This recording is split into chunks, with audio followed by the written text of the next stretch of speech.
Here on yet another signature hole at Winthrop, 586.7 feet with water left, OB right.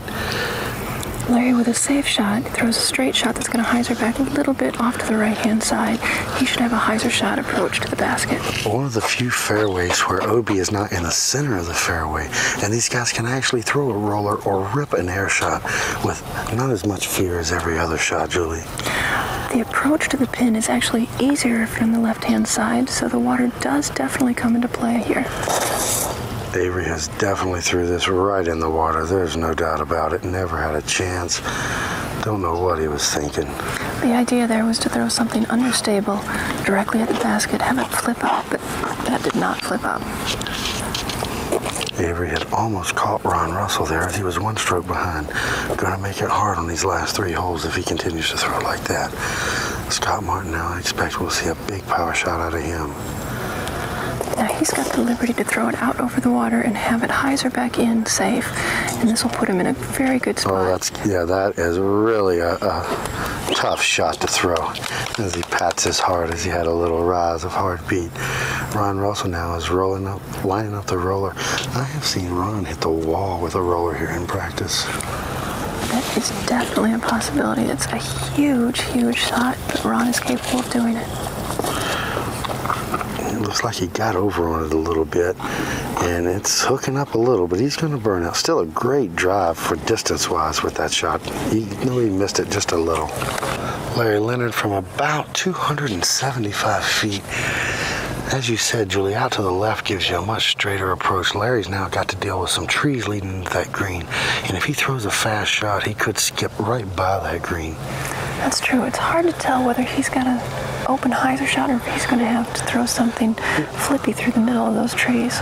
He's looking at a straight hyzer shot, and there it goes by the green. Oh, no, the tree has knocked it down, and it looks like it's just going to be a par for Larry.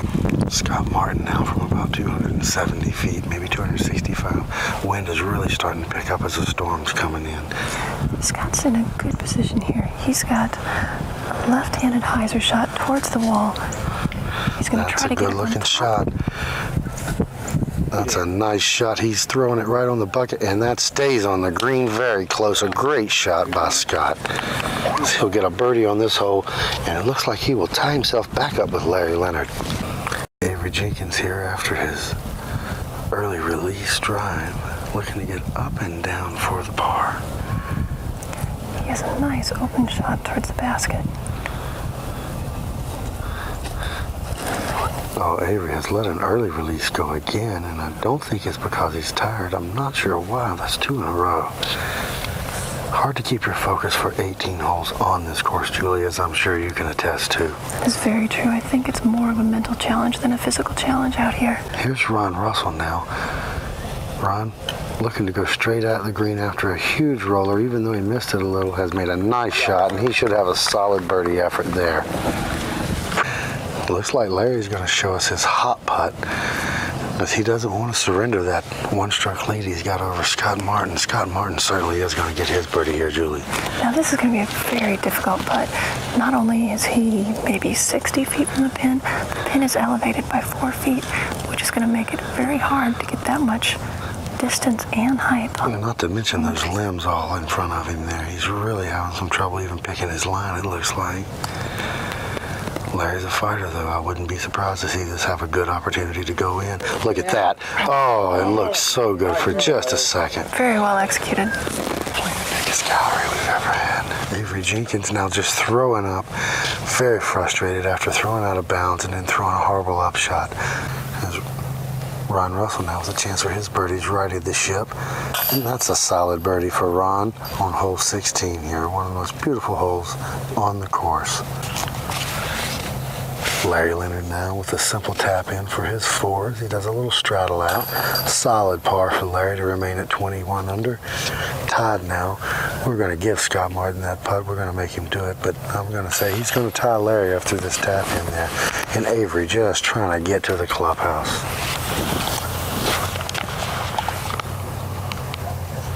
Excellent birdie by Scott Martin here late Sunday afternoon to catch Larry Leonard, as they're now tied on the second card at 21 under par. Here we are at hole 17, Julie, 228. The island shot with the hay bales. Probably one of the most captured shots ever in 1999. Kenny Climo aced this hole.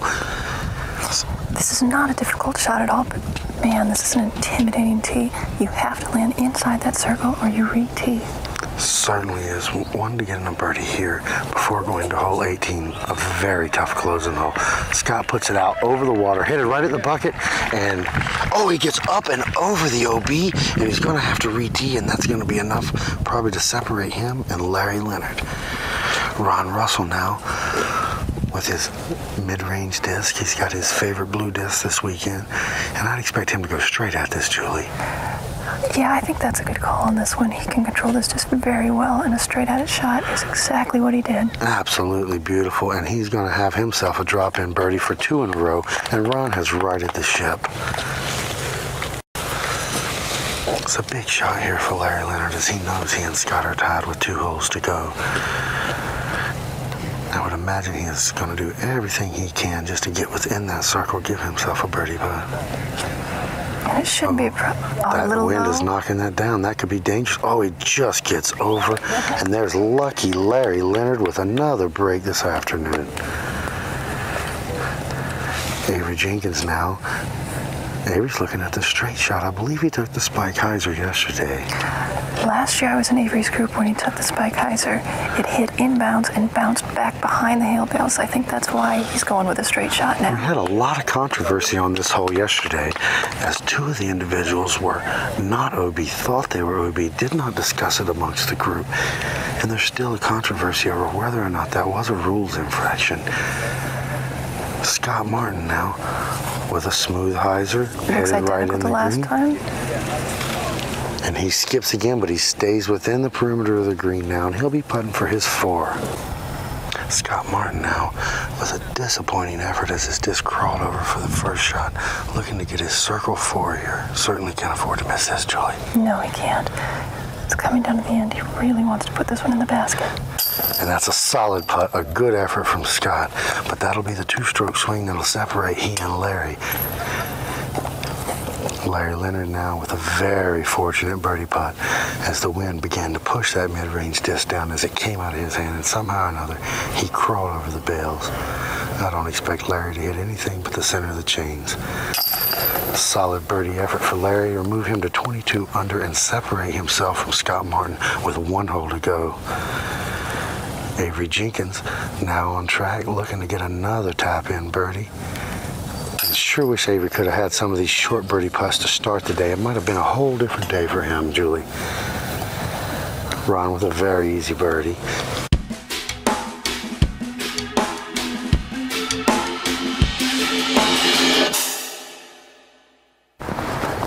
Hole 17, 228 feet, island shot, OB everywhere around.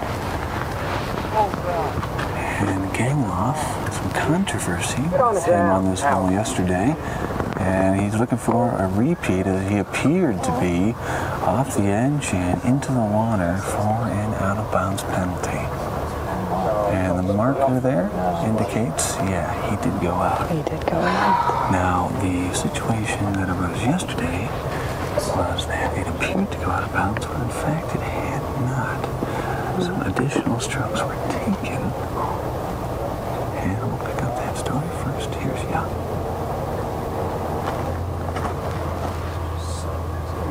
One time, baby. Get it. Get it. Right over the top is Young. Good looking shot. Good direct approach. As Climo approaches the ball. I've seen Climo do the high Heiser, wanting to stick it right by the base of the pin. He has aced this hole in previous years, and darn near got it again. Barry will probably choose the same route. It is a nice safe route if you want to make it inside that circle. This can be a very easy hole or an incredibly frustrating hole. You must hit the island. Or ring it. The line don't get much better than that. Now Gangloff for his second shot. He does have to repeat because he didn't stick to get inside the circle or putting green.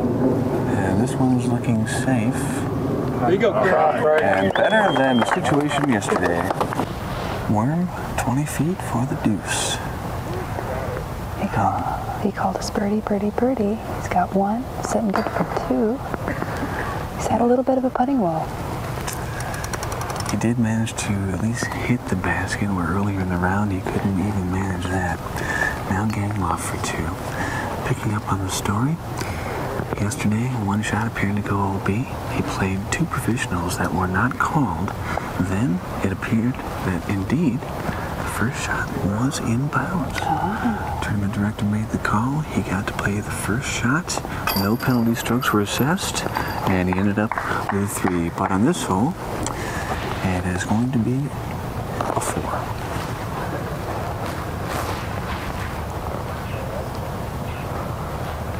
Climbing 15 feet for the deuce. He had a really nice shot. He is playing so well. And a monster round continues for Mr. Consistency, Ken Climo of Clearwater, Florida. And he is on his way to a 3rd U.S. title as Schultz takes the deuce. Par for Worm, 1 left here for the leader card. And this is it, the final hole of the final round of the United States Disc Golf Championship. Ken Climo on the pad. We've really seen some good golf over the last 4 days. I would have to disagree with you there, Des. We have seen some amazing golf, but that is not one of them as Ken Climo's roller into the tree. Good positioning on this hole is they want to play up towards the clubhouse. You can either do it by a roller like Climo attempted, or you can do a hair shot. But you do want to be as far up on that hill as you can be. 18 is 560 feet. Look out for the rollaway. Here is Schultz. He's holding a good line right now. And he hooked up on that one real nice yesterday. His roller shot ended up OB right.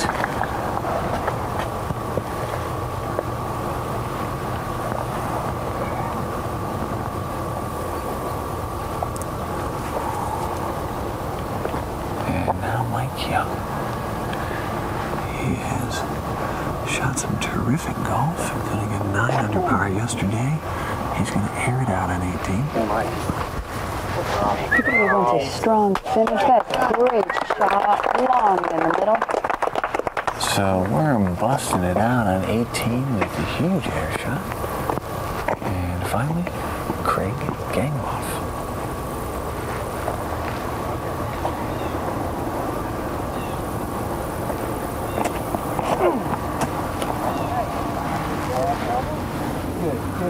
And look out, that one's heading toward OB. So hard sometimes to control the roller uphill. Climo has 350 feet to go. The shot starts uphill, then fades downhill near the end. When you've got a shot like this and your view is obstructed, you really need to weigh what your best factor is to the shot to stay safe. Right side of the fairway, but Climo is safe. Gangloff from the right side has about 300 feet to go, but he's in a real good position to get to the pin from here. Yeah, that is the place you want to be up top there. It just allows you to keep it on a hyzer line and drop to the basket. Looking pretty speedy. That was hot going in. And Young now setting up for his second shot on this par 4 18th hole at Winthrop University.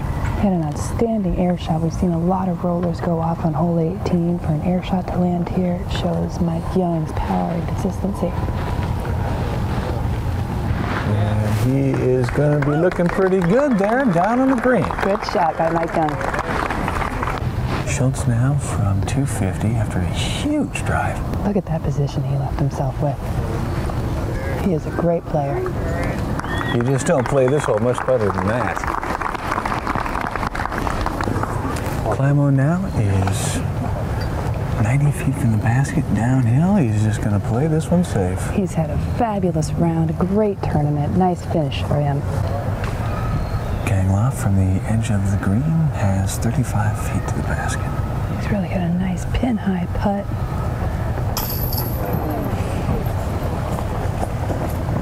Just fell out left.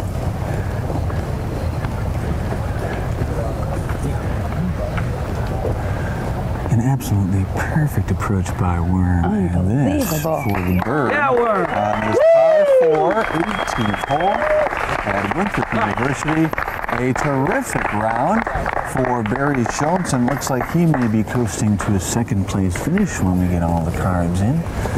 And the other players putting out to give Ken Climo the victory putt here at the United States Disc Golf Championship. And there is your winner. The Tiger Woods of Disc Golf showing his stripes once again for his 3rd U.S. title. He has just been phenomenal this year with the win at Houston and the 11-time perfect round. Good round by Ken Climo. Des, once again, the Tiger Woods of Disc Golf has shown his stripes, and Ken Climo is the U.S. champ. He just played amazing. I got to watch 2 rounds. I couldn't have asked for much more to see. We went into it with a 1-stroke lead Climo had over Barry Schultz. Did you expect such a complete, really blowout in the end? I really did not, and I don't think it was so much that Ken played exceptionally well. He played the course very well. Barry, unfortunately, got wrapped up into the vortex that the course of Winthrop can do to you. Women's World Champ Des Redding, thanks so much for your help this week. Disctv, we'll be right back. Golf is the new outdoor sport for the entire family. This environmentally friendly game is now being enjoyed by hundreds of thousands of players on over 1,200 courses worldwide. For the past 25 years, the Professional Disc Golf Association has been there, guiding disc golf into the future. The PDGA is an international nonprofit member organization that serves both professional and amateur disc golfers.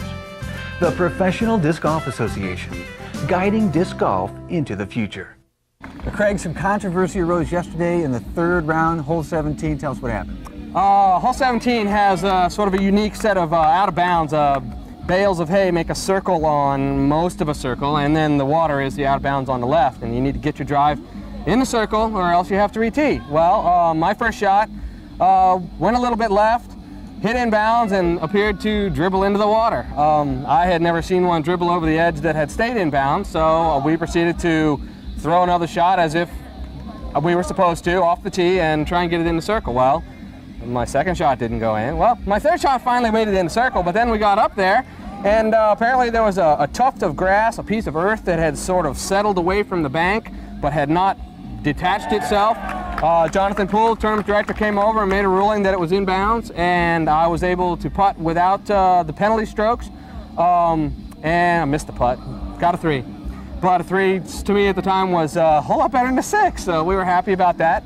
I didn't know there was any controversy about the call until I heard something about it this morning, that someone suggested there maybe they should have been counted as practice throws instead of provisional throws. That was the first time I heard about it, so I went to see Jonathan, and he said no, there was no reversal of the call, and we played on. There was never any mention of it during the round. All the guys in my group seemed to be okay with the way we played the hole. One of the other players in my group actually did the same thing. He threw one in the water, or it appeared to go in the water. He stuck on another tuft of grass. His second shot, however, did go in. We were both able to take the shots from inbounds and then finish out the round. So don't know where the controversy is. I want to talk about the 4th round today, the clown hole. The clown hole. The craziest shot. It looked like it was a Scooby, but in fact it wasn't. What were you doing? I throw a thumb roller on my drive for that hole, and my delivery of the thumber is perhaps not what people are used to seeing. I hold the disc in such a way as it confuses a lot of people as to what it is that I'm going to throw before I let it go, because I hold it upside down. Yeah, show us what you did. I'll show you what I do. Now, a lot of people, when they do a thumb roller, they pack their whole thumb into the rim like this, and when they throw it, they're pretty much just throwing it right here, just like that. Puts a lot of torque on this part of your arm. Well, I hold the disc a little differently. I put my thumb up into the rim this way and cock the disc back this way. And so when I throw it, I let the disc kind of roll over my hand. And if you do it just right, you can get an awful lot of power on it. And that's been a favorite of mine, and I'll tell you, there's nothing much more fun than watching people shake their head after you throw that and you make it work. It's kind of fun. It was super cool and a great tournament for you, Craig. Congratulations. Thanks, Brian. Ken Climo, your 3rd U.S. title. How's it sinking in? Oh, it's a little soon yet, but Feels really good. I played my game plan this year. I did what I wanted to do. I didn't want to make any really big numbers like I did last year. And that worked out for me. I got off to a good start every round. It paid off. Barry Schultz with a huge record-setting round yesterday in round 3. Today you went into the 4th and final round with a 1-stroke lead. Had you changed your game plan at all? No, not at all. I told myself if I get off to a good start, you know, it's as good as I can do, and then we'll let it play out from there. And I believe his record was broken today by Brad Hammock, so it no longer stands, but nonetheless, great round yesterday by Barry Schultz. And Ken, some incredibly consistent and championship golf from you. 4 straight days, all under par. Amazing. At this course, amazing. Thanks. I threw a bunch of very good shots this week, and I putted extremely well from 35 feet in, and that was another part of my game plan. I didn't want to miss that many putts inside, but when they're outside 35, I don't mind missing them too much. There can be no doubt about it. He is the champ. Ken Climo, congratulations. Thanks, bud. Disctv is brought to you in part by the Professional Disc Golf Association, guiding disc golf into the future. Irving's Hot Dogs. For red hot lovers, make it Irving's. Innovate Champion Discs, #1 in disc golf. And by DiscLife.com, the world leader in disc golf. That's going to do it from Rock Hill, South Carolina, where Ken Climo is the winner of the 2002 United States Disc Golf Championship. He picks up that title for the 3rd time. Stop by and see us online. We're at disctv.disclife.com. From there, you can order tapes of the show and find more information about us. Next week, it is more action from the world of disc golf. Until then, I'm Brian Sullivan. Thanks for watching Disc TV.